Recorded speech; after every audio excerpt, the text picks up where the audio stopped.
কি আমরা দেখি শাকিব খান এবং আপনাকে যে বিভিন্ন পোস্ট দিচ্ছে যে নতুন জুটি, ভরসার জুটি, অনেক পোস্ট দেখি রেগুলার।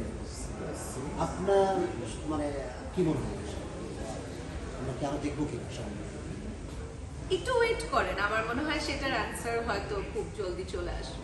না, অনেকে বলছে নতুন একটা জুটি পাচ্ছি, কারণ দুইটা সেকেন্ড সিনেমা হচ্ছে, তিনটা থার্ড কি ফোর্থ সেকেন্ড সিনেমা হচ্ছে? হচ্ছে তো আমরা। তাই? আর আমি তো জানি না।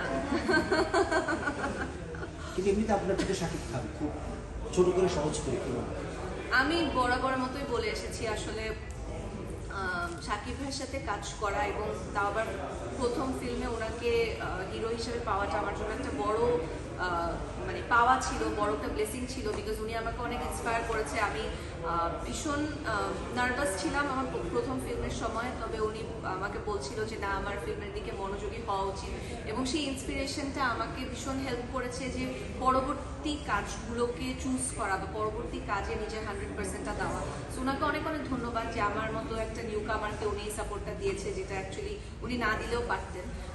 এবং সেই সাথে আমার কাছে মনে হয় উনি যে ডিসিপ্লিন, ওনার যে লম্বা 26 বছরের জার্নিটা, এটা ওনাকে আজকে এই জায়গায় নিয়ে এসেছে। মেগাস্টার যেই আমরা শব্দটা ওনাকে বলি, এটা একদিনের জার্নি না, এক বছরের জার্নি না, এটা 26 বছরের জার্নি।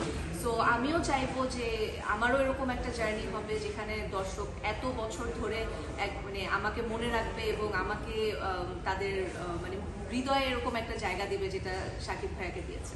রাক্ষসী সুস্মিতা, প্রিন্সে হচ্ছে জ্যোতির্ময় বন্ধু, আবার আপনিও তো শাকিব খানের সাথে করেছেন। অনেকে বলে আমাদের বাংলাদেশি আপনি বা আপনার মতো আরো অনেকেই সম্ভাবনা বা অভিনেত্রী, তারপরেও আসলে কলকাতার দিকে আমাদের একটু মনোযোগ, এটা আসলে বাস্তবতাটা কি মনে হচ্ছে?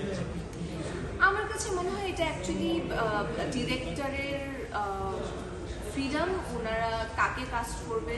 কারণ যেই গল্পে আসলে যাকে দরকার হয় তাকেই cast I am sure director করবেন, কারণ ডিরেক্টরও চাইবেন যে তার কাজটা যেন পারফেক্ট হয়, তার কাজটা যেন বেস্ট হয়, এবং যে ক্যারেক্টারটা উনি ইম্যাজিন করেছে সেভাবে হয়।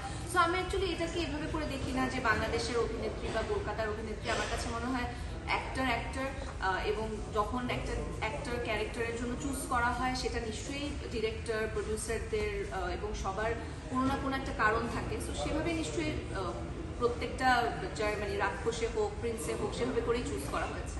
সফলতার তো শেষ নেই, তারপরে সিনেমায় নিজেকে আসলে শেষ পর্যন্ত মানে কোথায় দেখতে চাই? সবাই বিরক্ত হচ্ছে আমরা। ওই যে বললাম, এমন একটা জায়গায় দেখতে চাই যেখানে দর্শক আমাকে অনেক বছর ধরে মনে রাখবেন এবং অনেক ভিন্ন ভিন্ন ক্যারেক্টার করতে পারবো, ভিন্ন ভিন্ন গল্পের সাথে থাকতে পারবো, কমার্শিয়াল কাজও করতে চাই এবং সেই সাথে একটু ভিন্ন ধারার কাজও করতে চাই, যেন দর্শক অভিনেত্রী হিসেবে আমাকে ভালোবাসা দেন এবং মনে রাখেন।